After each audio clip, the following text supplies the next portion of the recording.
J'espère que tout roule pour vous. Il y a précisément 2 jours, soit le 26 novembre 2025, un certain Bruno Rota, oui le Bruno Rota, ex-locataire du ministère de l'Intérieur français, terreur officielle du pouvoir algérien cauchemar vivant pour Abdelmadjid Tebboune et ses généraux en costume cravate. La bête noire attitrée des cercles d'influence pro-Alger à Paris, celui que les médias algériens décrivent comme Lucifer en personne, quand il ne l'accuse pas d'avoir inventé l'orage, a pris la parole. C'était sur France Info, télévision publique d'info en continu, et le moins qu'on puisse dire, c'est qu'il n'a pas joué la carte de la diplomatie. Dans le dossier brûlant de la libération de Boualem Sansal Rota, a dégainé sa langue comme un sabre. Ni filtre, ni langue de bois. Il a envoyé valser les convenances, mobilisé tout son souffle, son mordant et son goût, pour les phrases qui claquent pour livrer sans détour ce qu'il pense du pouvoir algérien. Et c'était du vitriol pur. Depuis quelques jours, coïncidence ou non avec la libération très médiatisée de Boualem Sansal, un coupable idéal s'est retrouvé sous les projecteurs Bruno Rota. Oui, encore lui. D'un coup de baguette magique, ou plutôt de communication bien huilée, le régime de Tebboune a accompli ce que peu de régimes parviennent à faire importer leur propagande jusque dans les salons parisiens. Il faut saluer la performance, faire croire à une frange de l'opinion publique française, mais aussi à certains éditorialistes et stratèges politiques, que la débâcle diplomatique entre Paris et Alger a un seul visage, celui de Bruno Rota. Tout recul français en Algérie, sa faute, la perte d'influence. Encore lui, la rupture du dialogue deviné, et ce pour une année de ministère à peine, un mandat express démarré le 21 septembre 2024 et terminé à la mi-octobre 2025. Une brève période, même pas 12 mois, pendant laquelle Rota aurait soi-disant saboté des décennies de relations bilatérales. À croire que cet homme possède des super-pouvoirs. En Algérie, le discours est bien rodé, tous les mots viennent de lui. C'est devenu un dogme. Et cette ritournelle gagne du terrain en France. Certains partis, certains lobbies, voire certains médias, la reprennent à leur compte. Rota coupable universel. Pratique, non. Si l'on en croit les défenseurs de cette théorie un peu trop commode avant septembre 2024, les relations franco-algériennes étaient dignes d'une carte postale. Un ciel sans nuages, des sourires échangés et des embrassades diplomatiques à chaque rencontre. Bref, une lune de miel parfaite. Pourtant, et c'est bon de le rappeler, la tension était déjà à son comble dès la fin juillet 2024, soit avant même que Bruno Rota ne pose un pied au ministère de l'Intérieur. Mais allez expliquer ça à ceux qui préfèrent réécrire l'histoire. D'ailleurs, la réponse de Rota à toute cette mascarade ne s'est pas fait attendre. Sur le plateau de France Info, il n'a pas mâché ses mots et on sentait bien que ses piques visaient directement Abdelmadjid Tebboune. Autant dire que ce dernier n'a pas dû applaudir devant son poste. Le sujet, la libération de Boualem Sansal, détenu pendant presque 1 an en Algérie. Un combat que Rota menait déjà en 2020 à l'époque avec une méthode jugée, disons, musclée.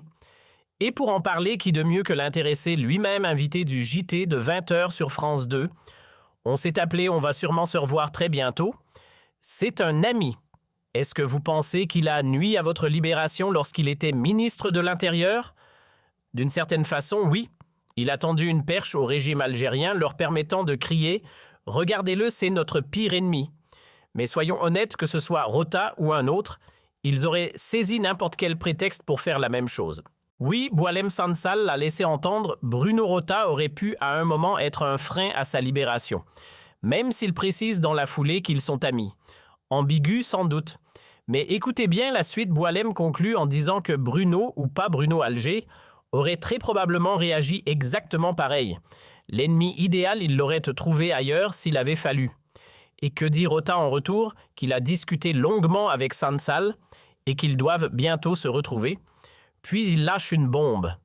La parole de Boualem n'est pas libre. Une phrase que beaucoup de médias se sont bien gardés de citer. Pourtant, Sansal lui-même l'a dit dès le départ. Alors oui, Rota reconnaît qu'il a pu gêner. Mais il ne s'en excuse pas. Il assume. Et pour étayer son propos, il enchaîne avec un autre nom, Christophe Glaise. Un journaliste français toujours enfermé dans une cellule quelque part en Algérie. Et tenez-vous bien, Rota était ministre quand il a appris cette détention. Par pur hasard, personne ne l'en avait informé. Silence radio total. Mais alors on ne vous avait rien dit parce que personne ne s'était mobilisé pour lui exact. Et le fait que personne ne le défendait, ça a aidé à le faire sortir. Pas du tout. Il est toujours derrière les barreaux. Son procès est prévu pour le 3 décembre. Et pourquoi? Pour avoir interviewé un Kabyle à propos du football. Officiellement, il est poursuivi pour apologie du terrorisme. Oui, vous avez bien entendu. Alors quoi? Parce qu'aujourd'hui, Emmanuel Macron choisit de jouer la carte de la désescalade. Parce que Laurent Nunez se félicite d'une méthode plus douce que la mienne, on devrait croire que c'est la voie à suivre pour faire sortir Christophe Glaise de prison. Sérieusement, et pendant combien de temps encore faudrait-il rester bouche cousue? Ça fait des années que cette comédie dure. Fallait-il que je garde le silence pendant que 2 otages croupissaient oubliés de tous? Fallait-il détourner les yeux pendant que les services secrets algériens tramaient un attentat sur le sol européen contre un dissident? Devais-je me taire quand Alger faisait fi des accords de 1994, alors même que nous, côté français, on respecte à la lettre ceux de 1968? Et tout ça pourquoi? Pour préserver une façade, pour éviter de froisser un régime de plus en plus replié sur lui-même, un régime dont l'isolement est tel qu'il finit par ne plus voir la différence entre la critique et la trahison. Qu'on soit clair, je ne parle pas du peuple algérien que je respecte profondément. Je parle d'un pouvoir autoritaire coupé de sa société qui ne tolère ni remise en question ni opposition. Et là, franchement, se taire, c'est cautionner. Voilà donc la riposte de Bruno Rota. Et franchement, elle vaut qu'on s'y arrête. Ce n'est pas une simple déclaration de plus, c'est un tir bien placé qui mérite d'être décortiqué, commenté, analysé à froid comme à chaud. Car une fois encore, l'ancien ministre ne fait pas dans la demi-mesure, il cible sans détour le sommet de l'État algérien. Et bien sûr, comme à chaque fois que son nom surgit dans le débat, on ressort les vieilles rengaines. Rota est anti-algérien, il rejette tout un peuple, il fait l'amalgame entre citoyens et pouvoir. Sauf que non, il l'a lui-même affirmé sans ambiguïté, le problème, ce n'est pas le peuple algérien. Le vrai gouffre, c'est entre la population et ceux qui prétendent la gouverner. Rota ne jette pas l'opprobre sur tout un pays, il vise un régime qu'il qualifie clairement de dictatorial. Et sur ce point, ses propos sont limpides. Quant à cette idée que Boualem Sansal n'aurait pas été libéré à cause de lui, soyons sérieux 2 minutes. Si Rota n'avait pas été en poste, croyez-vous sincèrement que Sansal aurait retrouvé la liberté plus tôt? Pas une chance. Il ne faut pas inverser les rôles, ce n'est pas lui qui a verrouillé la cellule. Bruno Rota n'est plus aux commandes et pourtant Christophe Glaise lui est toujours enfermé, toujours derrière les barreaux. Alors si par miracle, le 3 décembre prochain, il retrouve la liberté, faudra-t-il s'empresser de dire que c'est justement parce que Rota est parti? Sérieusement, ce genre de raisonnement est absurde. Je ne suis pas ici pour ériger Bruno Rota en martyr, ni pour le blanchir de tout. Loin de là. Il a fait des erreurs, c'est incontestable. Il a parfois été brutal, maladroit, et dans certains dossiers, comme celui de l'expulsion de Doualem, il a peut-être tiré trop large, sanctionné en vrac et amalgamé des figures innocentes à des acteurs du pouvoir. Tout cela mérite d'être discuté, remis en cause. Son bilan est critiquable, ses décisions discutables, et sa vision de l'Algérie peut parfaitement être contestée. Mais en faire le coupable idéal, le bouc émissaire absolu, le responsable unique de la dégradation des relations, c'est non seulement faux, c'est malhonnête. Moi, je ne fais pas dans le fantasme, je m'en tiens aux faits. Rien que les faits. Reprenons les faits calmement. La fameuse opération contre MDZ, les enlèvements. La mise à mort politique des DZ, tout ça a démarré qu'en fin avril 2024. Pas en mai, pas en juin. Avril. Et à ce moment-là, qui occupait le ministère de l'Intérieur? Certainement pas Bruno Retailleau. Il n'était même pas encore nommé. Il n'avait aucune responsabilité exécutive à ce moment-là. Donc l'accusé pour des événements qui ont eu lieu avant son entrée en fonction relève au mieux de l'ignorance, au pire de la mauvaise foi pure. Prenons un autre exemple, mon agression personnelle. Une attaque directement liée selon plusieurs éléments validés par la justice elle-même à des réseaux proches du pouvoir algérien. L'agresseur, il m'a dérobé mon téléphone persuadé d'y dénicher les sources confidentielles d'Algérie Part. Une opération ciblée sournoise. Et ça, c'était en 2023, bien avant que Rota n'apparaisse dans le décor gouvernemental. Il n'a rien à voir là-dedans. Et si vous voulez pousser plus loin, regardez le cas de M. Aboud, victime lui aussi d'un enlèvement. Encore un événement attribuable au régime algérien, mais là encore, aucun lien avec Bruno Rota. Est-ce qu'il était visé à travers ses actes? Non. Est-ce qu'il était déjà en fonction? Toujours pas. La chronologie, parfois, ça aide à faire le tri entre accusations valables et procès absurdes. Petit rappel chronologique pour ceux qui ont la mémoire courte, la fameuse rupture diplomatique entre Alger et Paris. Quand l'Algérie a rappelé son ambassadeur, c'était le 20 juillet 2024. Et devinez quoi, à ce moment-là, Bruno Retailleau n'occupait aucune fonction ministérielle. Il n'avait même pas encore mis un orteil dans le gouvernement. Il n'est arrivé qu'en septembre. L'accusé d'un incident qui s'est produit 2 mois avant sa nomination, c'est un peu comme reprocher à un pompier l'incendie qui a démarré avant qu'il n'arrive à la caserne. Mais la magie de la mauvaise foi opère. Les autorités algériennes veulent nous faire avaler que si la relation entre la France et l'Algérie s'effondre, c'est à cause de Retailleau de la droite, de l'extrême droite. Bref, tout sauf eux-mêmes. Or, ce qui a mis le feu aux poudres, c'est bien la reconnaissance par la France de la souveraineté marocaine sur le Sahara occidental. Et là, spoiler, ce n'est pas Retailleau qui a signé. Parce qu'on remette les choses dans leur contexte, ce n'est pas Éric Zemmour, ce n'est pas Marine Le Pen, ce n'est pas Bruno Retailleau, non. C'est Emmanuel Macron lui-même, président en exercice chef de l'État détenteur des prérogatives régaliennes, qui a apposé sa signature. Ce n'est ni un caprice de la droite, ni un coup monté de l'extrême droite. C'est une décision présidentielle, point. Quant à ceux qui accusent Retailleau d'être anti-algérien, mais pourquoi diable un ministre français devrait-il être pro-algérien? Il n'est pas payé pour flatter Alger. Il est là pour défendre les intérêts de son pays. Et s'il prend ses distances avec un régime autoritaire, est-ce que ça fait de lui un ennemi du peuple algérien? Absolument pas. C'est juste logique. Il y a quelque chose que nos amis algériens semblent oublier un peu vite. Imaginez l'inverse un instant, que penserait-on, nous, en France, si un ministre algérien affichait un alignement flagrant avec les intérêts français? Un ministre de l'Intérieur d'Alger qui défend la diplomatie de Paris, avouez, on hurlerait à la trahison. Ce serait jugé scandaleux, inacceptable, une insulte à la souveraineté. Alors pourquoi demander à un ministre français d'être pro-algérien? Ce n'est ni son rôle ni sa mission. Sa seule boussole, ce sont les intérêts de la République française. Quand un dossier menace ses intérêts, il s'y oppose. Quand une décision les sert, il la soutient. Ni haine, ni amour juste de la géopolitique. Bruno Retailleau, qu'on le veuille ou non, n'est comptable que devant les électeurs français. C'est à eux et uniquement à eux qu'il doit rendre des comptes. Il répond devant l'État français, pas devant les ambassades étrangères. Il est au service de la France, point final. Et s'il n'a pas pour mission de plaire à Alger, c'est parce que ce rôle justement appartient à ceux qui gouvernent l'Algérie. Enfin, à ceux qui sont censés gouverner. Parce que niveau leadership, on ne peut pas dire que les candidats se bousculent. Tenez, prenons l'exemple de la petite Samam. Ah, elle, on a bien vu à quel point elle savait servir les intérêts algériens, ou pas. Qu'on arrête de prendre les gens pour des imbéciles en France comme en Algérie. Ce n'est pas Bruno Retailleau qui a inventé les tensions diplomatiques. Les crises entre Paris et Alger ne datent pas d'hier et surtout pas de son passage au ministère. Tout a commencé bien avant, dès 2020, avec l'arrivée de Tebboune aux commandes.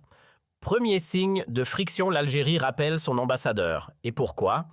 Pour un documentaire diffusé sur France 5, consacré au mouvement Irak. Pas un discours politique, pas une attaque directe, non un simple programme télé. Et déjà, la réaction algérienne était de couper les ponts. C'est dire à quel point le terrain était explosif avant même que Retailleau ne soit une option. Et ça ne s'est pas calmé après. En octobre 2021, Emmanuel Macron, oui, Macron lui-même a déclenché un nouveau séisme diplomatique en qualifiant le régime algérien de système militaire alimenté par la rente mémorielle et la haine de la France. Boum! Nouvelle crise et encore une fois, Retailleau n'était nulle part dans l'équation. En mai 2020 déjà, il y avait du grabuge. Donc non, ce n'est pas lui qui a allumé l'incendie. Puis vient le cas Amira Bouraoui, février 2022, non. Attendez, février 2023. Je rectifie. Parce que oui, avec toutes les polémiques et les dates en vrac, on peut perdre le fil. Mais c'était bien en 2023 quand l'agence APS s'est déchaînée accusant les services secrets français d'être des barbouzes, des espions, des saboteurs. Et encore une fois, Bruno Rota n'était pas là, pas dans le gouvernement, pas dans l'histoire, pas concerné.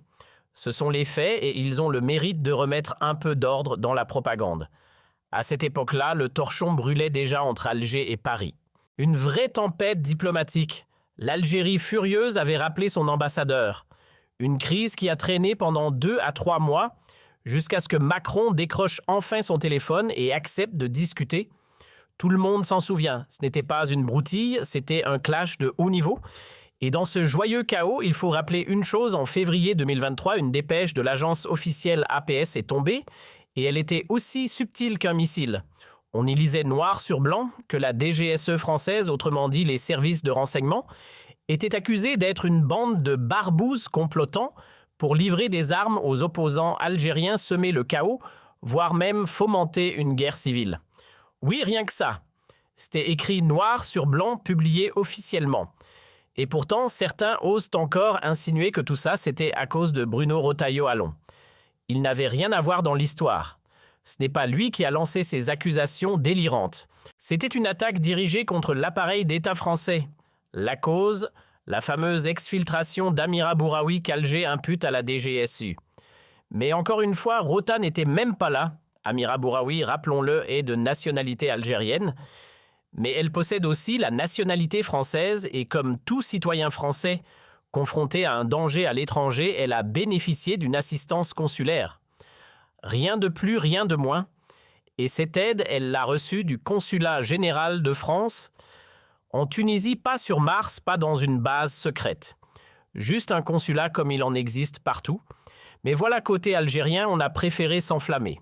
Une dépêche officielle de l'APS est tombée accusant les services secrets français, la DGSE, d'être une bande de barbouzes déterminés à rompre définitivement les liens entre Alger et Paris. Rien que ça, une fiction d'espionnage servie en plein journal officiel. Et ce qui est fascinant, c'est que cette rupture définitive avec la France, ce n'est pas moi qui l'invente, ce sont leurs propres mots, imprimés noir sur blanc. On y lisait clairement la rupture définitive avec l'Algérie. Et à cette date-là, on est en février 2023. Bruno Retailleau n'est toujours pas au gouvernement. Et pourtant, on parlait déjà d'un divorce total. Alors franchement, faire de lui le grand responsable des tensions, c'est un peu fort de café. Et l'histoire ne s'arrête pas là. Car après la rupture définitive, il y a eu le grand classique du thriller algéro-français, le complot de la DGSE. Oui, encore elle. Cette fois, on l'accusait d'avoir voulu infiltrer les réseaux islamistes en Algérie. On nageait en plein roman d'espionnage. Mais attention, ce genre d'accusation ne date pas d'hier. Bien avant que Bruno Retailleau ne pointe le bout de son nez, la machine à accuser Paris tournait déjà à plein régime. Les cibles, toujours les mêmes, la France, ses institutions, ses responsables, ses intérêts. Et surtout chaque fois qu'un opposant algérien échappait aux griffes du régime et trouvait refuge sur le territoire français, bam, Alger entrait en mode rage activée. Le nœud du problème, il est limpide. Ce n'est ni la colonisation, ni l'économie, ni même la montée de la droite française qui irrite Alger. Ce qui pose vraiment problème au régime, c'est la présence en France d'opposants algériens qu'ils ne peuvent ni faire taire, ni rapatrier de force. C'est tout. Le reste, c'est du décor. Car soyons francs, si la France avait refusé l'entrée à Abdou Semmar, à Amira Bouraoui, à MRDZ et à tous les autres exilés politiques, il n'y aurait jamais eu tout ce vacarme diplomatique. Silence radio, aucun rappel d'ambassadeur, pas de dépêche furieuse de l'APS. La vraie ligne rouge du régime, c'est l'asile politique. La démonstration est implacable, prenez le cas du Royaume-Uni. Londres a reconnu sans détour la souveraineté du Maroc sur le Sahara occidental. Mieux encore, le Parlement britannique a accueilli dans le cadre d'un événement officiel un représentant du MAK, ce mouvement que l'Algérie considère comme séparatiste et toxique. Et ce n'était pas un petit colloque de seconde zone, l'événement était parrainé par une figure politique de haut rang, ancien ministre et chef d'un des 2 plus grands partis du pays. Le tapis rouge a été déroulé. Le MAK a été présenté comme un mouvement noble, défendant un peuple opprimé, presque digne de siéger à l'ONU. Certains ont même glissé qu'il pourrait pourquoi pas intégrer les accords d'Abraham aux côtés d'Israël. Et pourtant, Aucune réaction de la part d'Alger. Silence radio. Pourquoi cette indulgence envers les Britanniques? Parce qu'à Londres, pas d'opposants algériens en exil qui font du bruit. Parce que là-bas, la diaspora ne gêne pas. Contrairement à la France où la communauté algérienne est massive et surtout où les voix critiques sont nombreuses, journalistes, cyberactivistes, figures politiques réfugiées. On est en France parce qu'on y comprend la langue, parce qu'on y a grandi culturellement, parce que c'est un prolongement de notre histoire. Même en exil, on y respire encore des morceaux de notre Algérie perdue. Et c'est précisément ça le vrai problème d'Alger, pas la France en soi, mais la présence d'Algériens qui parlent trop fort depuis Paris. Soyons clairs, si les tensions entre Alger et Paris sont montées d'un cran, ce n'est pas à cause de Bruno. Le véritable déclencheur, c'est la question des opposants algériens réfugiés en France. C'est ça qui irrite le régime, pas une déclaration d'un ministre. La preuve retour au 9 février 2023. Ce jour-là, dans une dépêche officielle, l'APS, la voix du régime, a accusé frontalement la DGSE, le renseignement extérieur français, de vouloir purement et simplement provoquer une rupture définitive avec l'Algérie. Et pas n'importe comment en orchestrant un scénario tout droit sorti des archives de la guerre froide. Ils ont carrément évoqué une baie des cochons à la sauce 2023. Vous savez, ce plan de la CIA des années 60 pour faire tomber Fidel Castro à coups de rebelles armés. Eh bien, selon Alger, la France aurait voulu faire pareil, financer, organiser et superviser une insurrection en Algérie pour y placer un nouveau régime plus convenable. Oui, on parle bien de ça, d'un État français vu comme un ennemi extérieur en mission de subversion, rien que ça. Et pendant ce temps-là, Bruno Retailleau, il n'était même pas encore nommé. Donc non, ce n'est pas lui qui a tout gâché. La paranoïa du régime, elle était déjà bien installée. On va se calmer 2 minutes, ce n'est pas Bruno Retailleau qui a déclenché l'hostilité entre Tebboune et la France. Cette méfiance, elle est née bien avant lui. Ce petit jeu consistant à tout mettre sur le dos de Bruno, c'est du storytelling paresseux. Que ce soit à Alger ou à Paris, certains veulent faire croire que tout allait bien jusqu'à ce qu'il débarque. Franchement, c'est de la mauvaise foi pure et dure. Retailleau, lui, il a juste flairé l'odeur du chaos et sauté sur l'occasion. Il s'est servi de la discorde franco-algérienne pour grimper les échelons politiques. Il a surfé sur la tempête comme un pro du kitesurf, discours musclé, posture virile et clash calculé avec Alger. Résultat, il s'est imposé comme l'un des poids lourds de la scène politique française. Et il a fini par décrocher la présidence des Républicains. Pas mal, non? Et si ça a marché, c'est aussi parce que l'opinion publique française a radicalement changé de ton sur l'Algérie. Avant du temps de Bouteflika, l'ambiance était bien plus tiède.